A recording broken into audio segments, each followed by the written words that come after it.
A gente continua falando sobre o tarifaço dos Estados Unidos que deve ser imposto ao Brasil. Nosso entrevistado é o advogado e especialista em comércio exterior, ex-secretário Welber Barral. Mais uma vez, secretário, gentilmente atendendo a Jovem Pan. Como vai o senhor? Muito boa noite. Boa noite, obrigado pelo convite. Nós que agradecemos. Bom, para deixar claro para a nossa audiência, hoje era a data limite para que o presidente Donald Trump recebesse uma comunicação, uma sugestão, se é ou não para taxar o Brasil.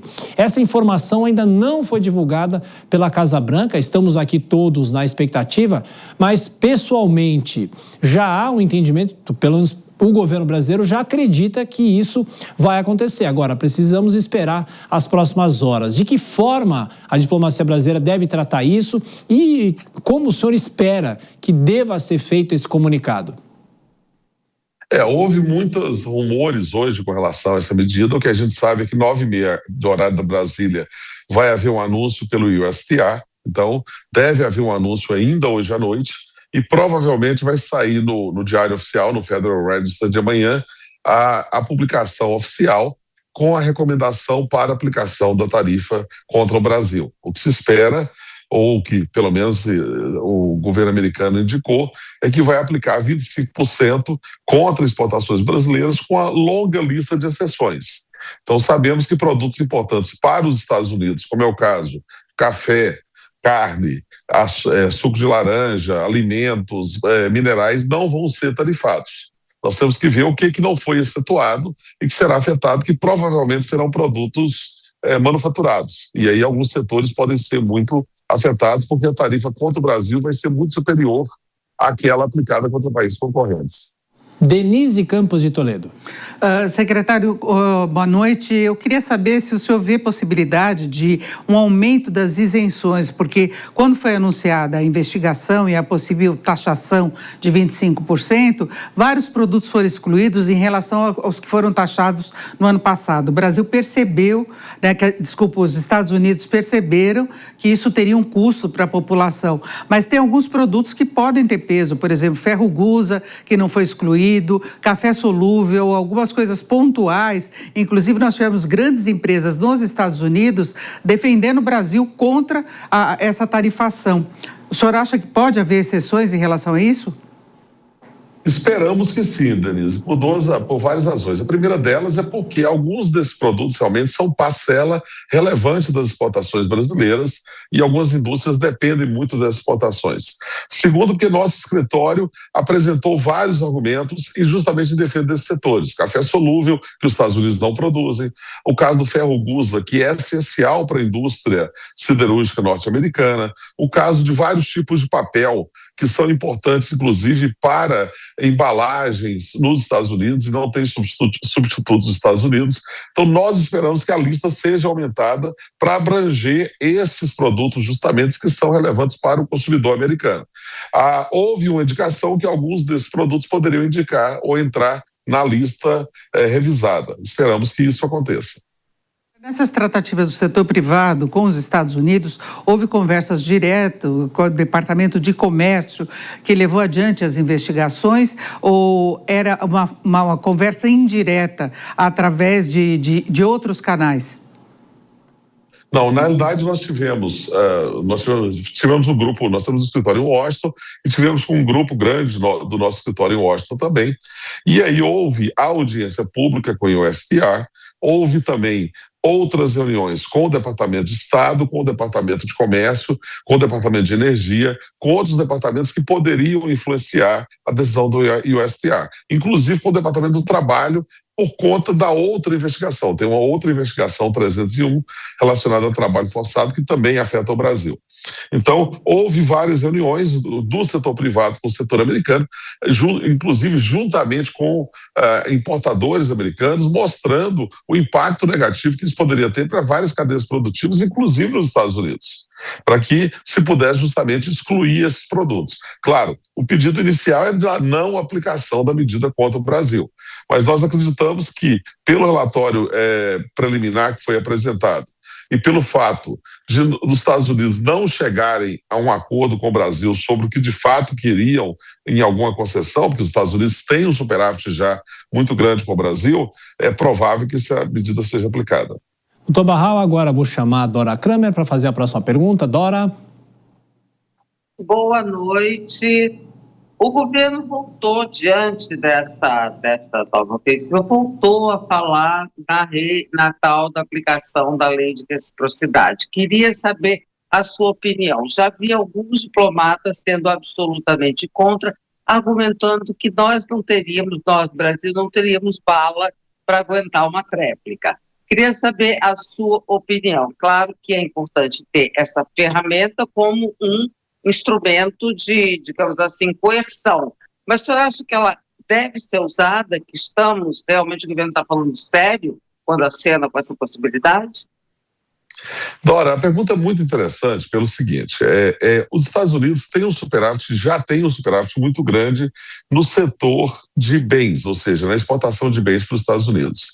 Mas onde os Estados Unidos de fato têm superávit e que interessa muito para a economia americana é na parte de propriedade intelectual, principalmente patentes, e na parte relativa a serviços, principalmente serviços financeiros e serviços de mídia, principalmente mídia social. Então, é onde o Brasil eventualmente poderia ameaçar e adotar medidas. Lembrando que a reciprocidade faz parte da negociação. Foi através justamente da aplicação da lei de reciprocidade que o Brasil levou os Estados Unidos a negociarem, a favor do Brasil, diga-se de passagem, uma solução para o longo caso do algodão, do OMC, que o Brasil tinha ganhado e os Estados Unidos não tinham cumprido. Foi só quando o Brasil colocou uma data para começar a aplicar a lei da reciprocidade que os Estados Unidos foram para a negociação. Então, a ameaça, a coerção, a aplicação de medidas pontuais que não prejudiquem a indústria brasileira, mas podem prejudicar setores econômicos americanos, faz parte da negociação também. Agora, secretário, em relação à forma como o governo vem lidando com as ameaças de Trump e agora da área de comércio também, quanto a possíveis taxações, o senhor acha que isso segue uma trajetória normal? Porque a gente vê que o governo dos Estados Unidos, ele tem algumas decisões meio tempestivas que têm muita relação com política, justificativas que foram apresentadas agora que não têm relação com o comércio. O senhor acha que isso não interfere nessa possibilidade de aumento das isenções, como o senhor colocou, não diminui as chances de o Brasil escapar de uma taxação mais pesada?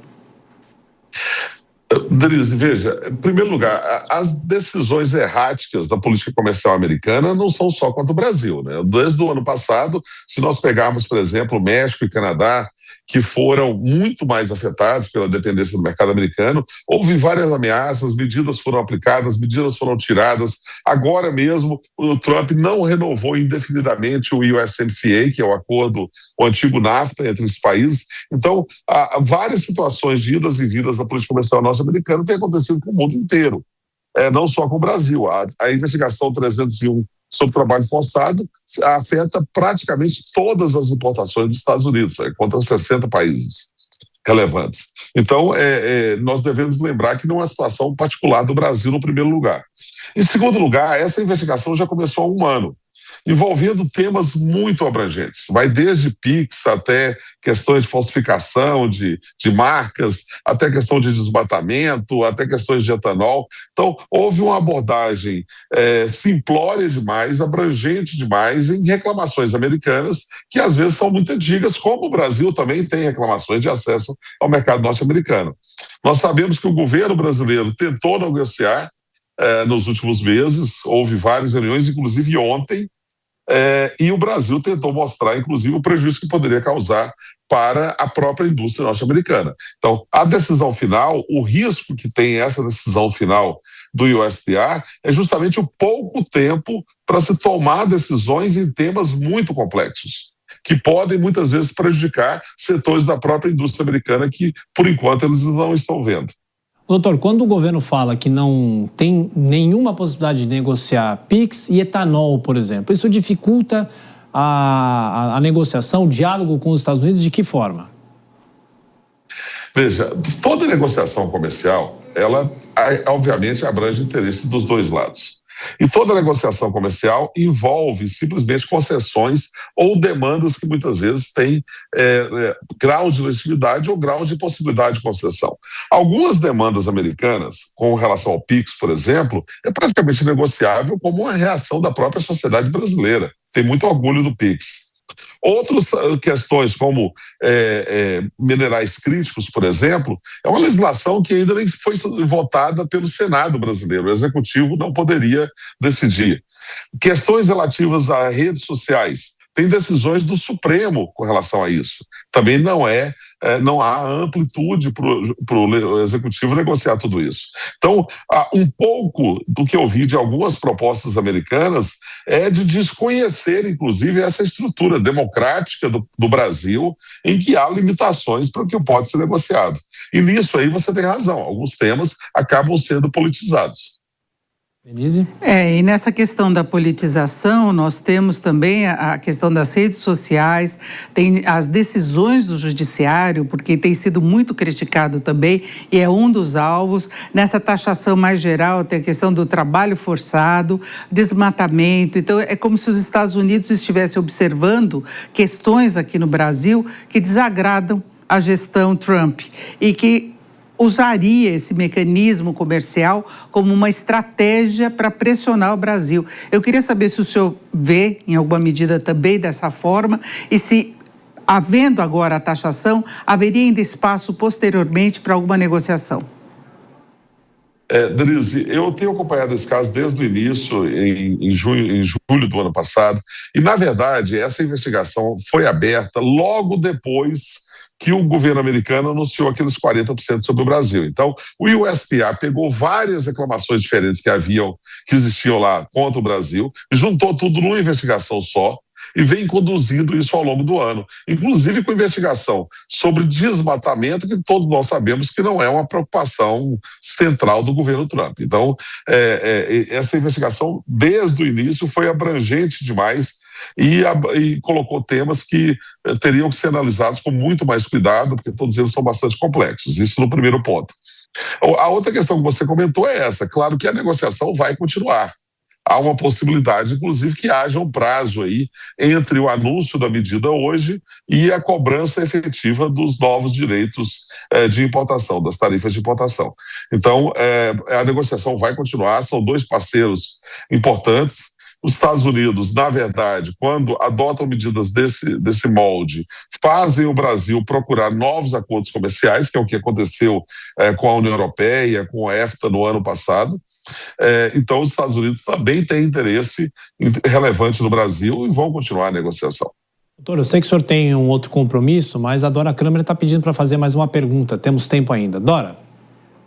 Mais de caráter mais abrangente, sabe? Queria o seu olhar de especialista, mais uma cena mais política, tá? Mas não seja político na resposta, tá? Seja, use o máximo de franqueza, que é o seguinte, o senhor acha que o governo, de maneira geral, e o presidente Lula, em particular, agiram de maneira correta ou faltou alguma coisa, uma conduta mais ativa, ou a condução foi absolutamente correta, nada a tirar nem pôr na condução que o governo brasileiro deu a esse assunto? Dora, assim, a pergunta é extremamente perspicaz, mas aí te respondendo como ex-negociador. Quando você não está totalmente na negociação, você não sabe todos os bastidores do que aconteceu. Então é difícil você avaliar se faltou alguma coisa. Essa é a primeira observação. Agora, nós temos que lembrar o seguinte, alguns países que negociaram e chegaram a acordo com os Estados Unidos, como foi o caso da Argentina, como foi o caso da Indonésia, como foi o caso da Tailândia, fizeram acordos muito ruins, muito ruins. A Argentina se comprometeu em acordos com os Estados Unidos. Claro, a Argentina tinha outros interesses, que era o financiamento do FMI, financiamento da campanha do Milei, etc. Havia outras coisas envolvidas. Mas no caso desses países, eles fizeram concessões na área de minerais críticos, na área de acesso ao mercado, na área de redes sociais e comércio digital, que o Brasil sequer poderia cogitar até pela Constituição brasileira. Então, a ponderação brasileira, eu acho que não foi só uma estratégia de negociação, mas a própria limitação do que o Brasil pode negociar em temas que ainda estão sendo decididos tanto pelo Judiciário quanto pelo Legislativo.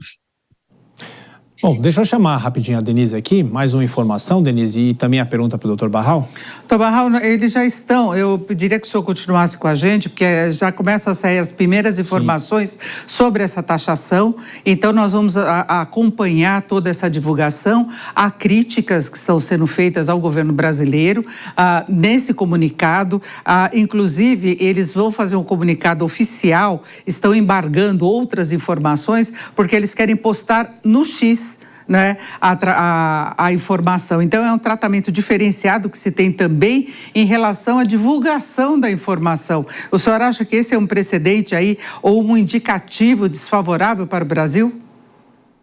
Não, eles fizeram isso em outros anúncios também. Houve anúncios, por exemplo, com relação à Europa, com relação à China, que foram feitos simplesmente pelo Truth Social, pela rede do Trump, né? Então, não é totalmente inédito na prática deste governo. Forma, doutor, a sinalização é que a recomendação que o presidente Donald Trump vai receber é para que haja essa taxação. Agora, pessoalmente, a gente não tem muito como fazer qualquer previsão, porque Donald Trump é muito imprevisível, né? De qualquer forma, o senhor acha que ele pode adiar, dizer que vai continuar negociando com o Brasil, pode imediatamente aplicar essas tarifas ou dar um prazo? O que o filho do senhor diz aí, com tanta experiência, não só no governo, mas também trabalhando com o comércio exterior? Começaram a sair algumas notícias aqui de que café e carne, por exemplo, não serão tarifados, né? Então eles começaram a soltar algumas notícias, mas a informação total está embargada, né? Vai ser publicada primeiro para que divulgue. Provavelmente vai acontecer isso, eles vão aumentar a lista de exceções. O café e a carne, é bom a gente lembrar, no ano passado, quando tarifaram o Brasil, teve um impacto muito grande na inflação americana. Ao ter esse impacto da inflação americana, eles acabaram tirando a tarifação, mesmo sem qualquer concessão do lado brasileiro. Então, esses produtos ou provavelmente alimentos não serão tarifados e constarão dessa lista de exceção. O resto nós temos que acompanhar realmente. Eu vou ter que pedir licença para vocês, porque eu vou ter que atender clientes aqui que já estão entrando em contato comigo. Doutor Barral, o Elber Barral, mais uma vez participou aqui da programação da Jovem Pan. Volte sempre e, claro, estaremos acompanhando esse anúncio nas próximas horas. Grande abraço ao senhor.